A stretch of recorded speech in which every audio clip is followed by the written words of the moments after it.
This Express Training Bites broadcast is brought to you by Promo Plus from PromoCorner. Promo Plus is a collection of distributor tools designed to help you market your business. 4 tools in one dynamic package for just $20 per month.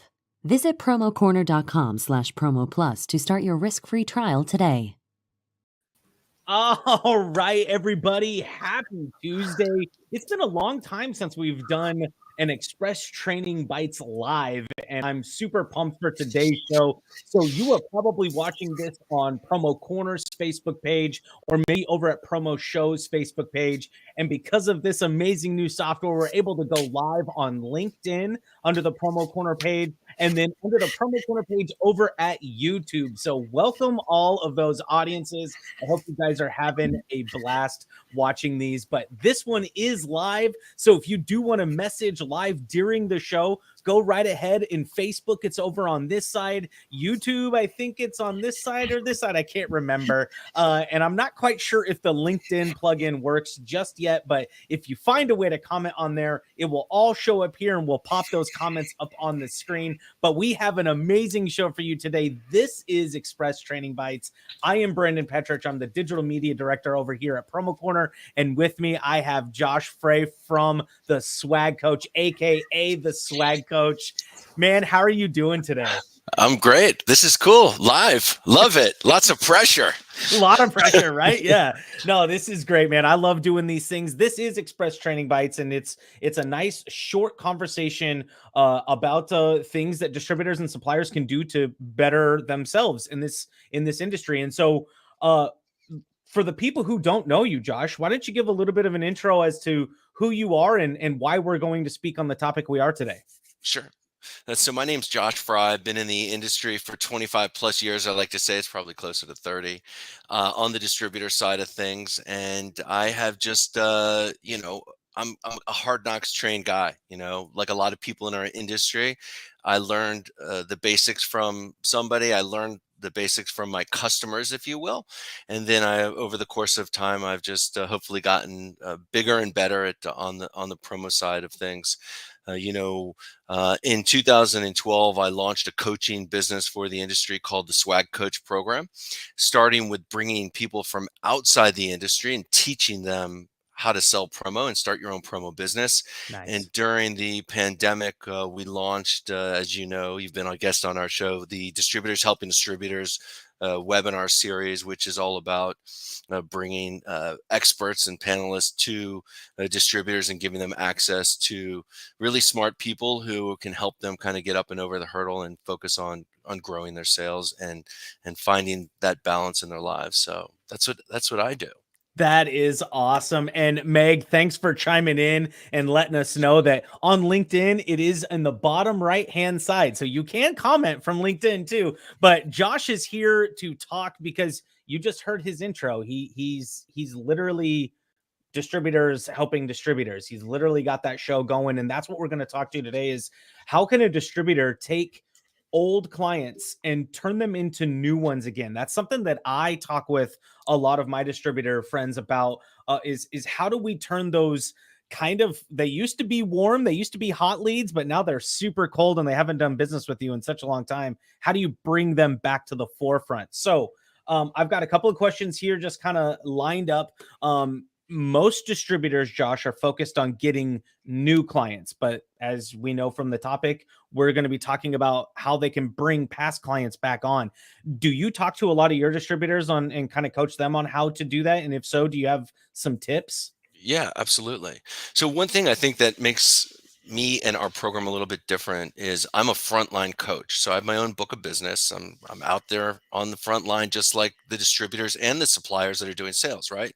And I'm learning what the customers need and what the temperature is and bringing it back. And we're learning from each other in our community. For me personally, I'm all about building long-term meaningful relationships, and the relationships, getting a customer back. Well, so whether it's starting with the customer or bringing the customer back, it's do they want to be in a relationship with you? And when I say be in a relationship with you, are they loyal? Mhm. Lots of customers have different ways of doing business. Some of them don't want to talk to us. They just Mhm. want to email. Others want to hop on the phone. Some of them want to look at catalogs. Some want to look at the, stuff online, like with the stuff you guys do. Mhm. I think understanding the buyer is super critical, but at the end of the day, do they want to do business with you is kind of a baseline.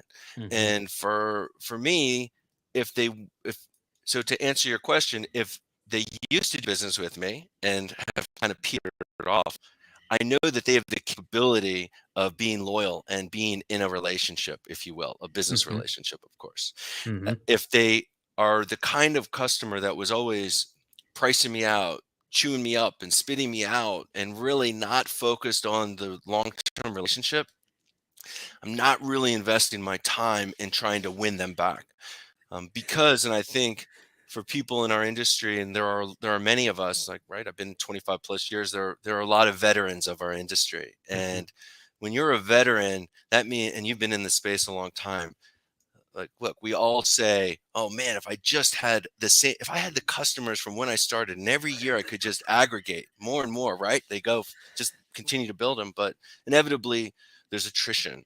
Mhm. Um, but I think that the low hanging fruit is, because we've been in the business a long time, it is those existing relationships. So you're talking to someone who's much more interested in cultivating new relationships from existing relationships, as opposed to going out always trying to find new relationships from Mhm. scratch. I think it's a Mhm. much easier way and more profitable way um, to get business.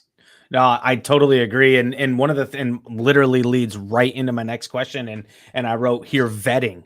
How you talked about, like, do you even want to bring that person back? So the vetting process is very important. So how do you know if a past customer is even worth taking the time to bring back into the fold or start marketing to again? How do you vet those past customers to bring them back forward? So a couple of different ways. So, for me, and some of the things that we teach in our program, it's about sizing up the buyer. Mm, Okay, understanding the buyer, profiling the buyer in a way. And so, are they the decision maker? Are the products that they're buying from you, are they nice to have, or are they need to have items? Are they going to reorder those types of things? Are they using them to for how they do business, or is it more just a one-off event where they want to give something out?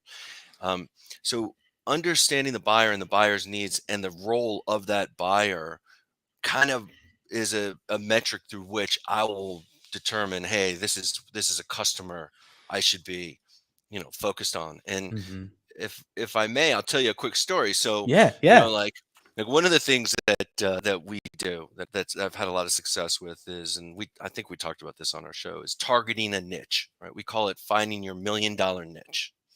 And so a lot of times as distributors, actually, on the supplier side of things, it's easy, right? Suppliers are focused on a niche. That Yeah, niche yeah. are promo distributors, right? Boom. But for distributors, we're out there dealing with all different types of Mhm, customers and companies and different industries. And sometimes in positioning ourselves, we're kind of a jack of all trades, a master of none. And what we try to focus on is really digging into a specific vertical market, understanding the buyer in that market and how they go and do their business, so we can kind of speak their language. Okay. mhm, And so instead of being a promo distributor, I'm really truly a vendor partner to them, because I'm helping them with their own business, right? And it could be getting into the supply chain with them, right? So, like, for example, I work with real estate companies, construction companies. They all need uniforms, safety uniforms. These are not one-off giveaways. It's part of their their uniforms and their culture and whatnot. So needing those types of products, understanding how they need those types of products, then builds not just the relationship, but an opportunity for reorders and selling company stores and all these different kinds of things. mhm, So my story that I was going to tell you is, I focus on a vertical. I identified a really good buyer. They were testing me with an order, and the black cloud bad karma gods were not with me. And I'm telling you, they had a company event. It was, 500 shirts for this company event. The product got shipped, and it was supposed to ship air. It shipped ground. It was going to miss the event. Okay. So in the course of a 48-hour period, I managed to get another round of shirts made, air shipped, early AM delivery to meet the event. And as bad luck would have it, FedEx didn't deliver, even though it's a guaranteed early AM shipment, right? So needless to say, this customer wouldn't give me the time of day, right? So I let the dust settle. Mm-hmm. I let the dust settle. And then I just started pinging the customer. Hey, I read this article about your industry. I just wanted to share this with you. I wasn't selling them on anything. I was just trying to add value to this potential relationship. And then after starting, she kind of, bit a little bit, had a little dialogue. I'm like, am I off probation yet? Can we now talk about your business? And it was probably, like a solid 6 to 9 month period where I had to earn my way back. And now they're a huge customer of ours. That is So such a good story, man. I don't know where I heard this. It had to be through my travels, but I heard somebody call themselves, they're not a distributor, they're a marketing psychologist. And I was like, oh, okay. Because what you just explained right there, like you could have just sat there and bombarded her with flyers until she bit, but she probably would have blocked you and you would have never heard from her again. But because you tried to figure out that relationship and kind of got in on her good side again, now you've got her back. I think that's one of those stories that I think people want to hear, because we all have that exact same issue that just happened to you. The product didn't arrive, the event went off, for whatever reason, whether it was FedEx, the supplier, or just you flat out forgot to send in the PO. Something always happens, but it's how you manage that situation on the backside, the solution for it. So kudos, man. I like stories like that. I need to get more out of people like that. yeah, So communication is really key. Communicating early, communicating often. I love that. I love that. The last little thing I kind of want to talk about here too is um you kind of mentioned it with suppliers, that they have their niche or a warm market, right? They know exactly who they're going after. They're going after the promo distributor. But because distributors are trying to get everyone, how do you help? How can distributors find their niche? Do they just fall into it because all of a sudden they have 5 oil and gas companies, so maybe they just start attacking oil and gas companies? Or is it more of a passion? How do you kind of coach distributors to find their niche, their That's a great warm question. market? Yeah, I think both. Like for me, I fell into my niche because I started to have these similar customers that were coming to me from the real estate market. So it was amazing. I mean, really the majority of the tricks of the trade that I've learned in servicing that market all come from the customer. I'm just listening, you know, I'm listening to the words they're using. And then one begets the other, right? I work with one, they go from one company to another. They're like, hey, we want to work with you here. Um, they're all part of, one of the things that's really good in an industry is, and it's like our industry, people may not stay in the same company, but they stay in the industry. Mm-hmm. And if you target a niche where it's like that, it actually can be to your benefit. You build a relationship with one, you stick with that company or that client, and then the buyer goes to another company, and now you've doubled the relationship and the opportunity. And so but then the flip side is, if you're starting out from scratch, let's say you want to get into the promo business, or even on the supplier side, right? Really on the distributor, because the suppliers are targeted specifically to Yeah. us. Yeah. Trying to just pursue your passion is and your interest is so important. Like, when you get up in the morning, you check your news outlets, like what's the news, what types of news are of interest to you. Are you into technology, are you into sports, are you into whatever? And maybe find a niche, find a vertical in those interest areas, of which there are tons of different industries. And our industry puts out a lot of research, right? Here are the industries that buy the most. Here are the products that are sold the most. And if you can kind of match that up and just pick one to get started, I think one of the things that I will say is that's a scary idea. Putting all your eggs in one basket is this mentality, right? But it doesn't have, just because you pick a niche and put a line in the sand doesn't mean you can't service other buyers outside that industry. You're just kind of getting a focal point in your sales strategy and your efforts. I love that. Digging deep, drilling down all of those keywords, those iconic phrases. That's one of the things that I try to tell people too, is like, sure, you're in on that part of the hospital, but did you ever think that maybe there's other sections of the hospital that order the same stuff? And are you working with everyone there possibly? So really drilling down into what you already do well, but then also going further into that buyer and seeing if there's other buyers, if it's a big enough, a company end user. So that's awesome. Last little thing I want to ask, because I always want to hear this, because there are so many. You just said communicate early and communicate often, or I think that's what you said, right? Yeah. Yeah. How do you communicate, or how do you help people communicate? Is it email, social, the phone call, handwritten letter, videos? What works best for Josh, and what works best for the people that you've helped with at Sweat Coach? So for me, I'm modifying my behavior to the customer. Okay. Whether it's someone I'm coaching, or whether it's an end buyer or end user.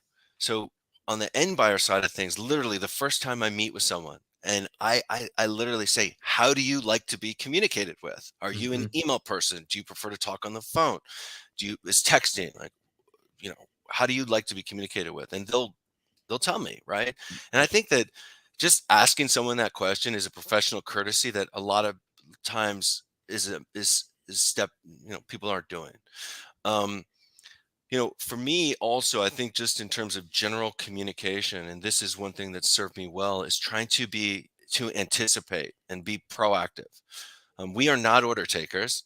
We are not, to sit back and just wait for the business to come in, or to put your head in the sand and hope that a problem is going to get resolved, is a recipe for disaster, especially right now with the supply chain, labor issues, tariffs in the works. And so proactivity, managing the client's expectations, communicating early and often, these are the things that have helped me especially stay ahead of when there are challenges that are going on right now.